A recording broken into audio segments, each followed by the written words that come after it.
İnsanı yaratan Yüce Allah'tır. Celle Celaluhu.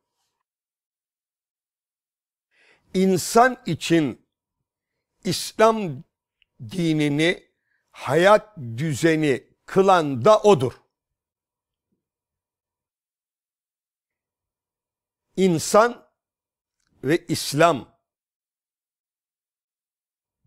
Yaradanımıza dayandığı için insanla İslam, İslam'la insan arasında tam bir örtüşme vardır. Bu ne anlama geliyor? Sevgili kardeşlerim, Rum suresinin 30. ayeti bize değinilen gerçeği açıklıyor. Son derece önemli bir ayettir. Anlaşılması da zordur. Bunun içindir ki üzerinde gerektiği şekilde durulmamıştır, durmamışızdır.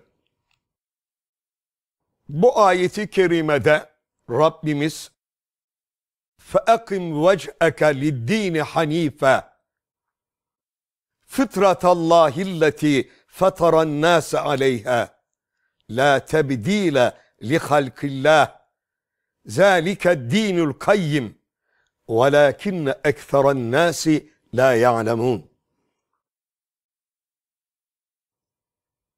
Allah'ı birleyen insan olarak varlığını Allah'ın dini olan İslam'a yönelt. Yani fıtratallahilleti fetaran-nâse aleyha. Allah'ın insanları üzerinde yarattığı yaratılış değerlerine varlığını çevir. Allah'ın yaratmasında, yarattığı değerlerde değişim olmaz. İnsanla İslam arasındaki örtüşme anlamına dosdoğru din işte bu anlamdır. Ne var ki insanların çoğu bu gerçeği bilmiyorlar. Sevgili kardeşlerim, aslında bu ayeti Şems suresinin 8. ve 9. ayetleriyle birlikte okunmazsa gerçekten anlaşılması müşkildir. Özü şu: Allah Zülcelal insanları bütün güzellikleri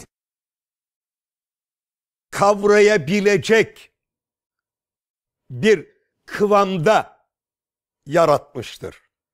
Güzellikleri yaşama yeteneğindedir.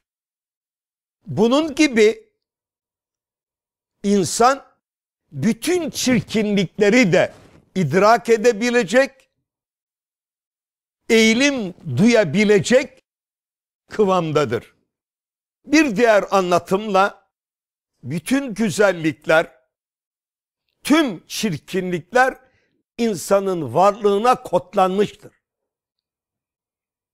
Şimdi esasa gelelim. Yaradan'ın verdiği emirler insan fıtratına koyduğu güzellikleri vazifelendirici niteliktedir. Allah'ın koyduğu yasaklar da insanın kendi varlığında kavrayabilecekleri çirkinlikleri haram kılma olgusudur.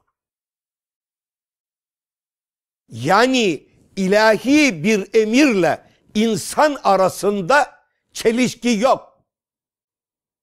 ilahi emrin özelliği ve yücelliğini insan doğası kavrar.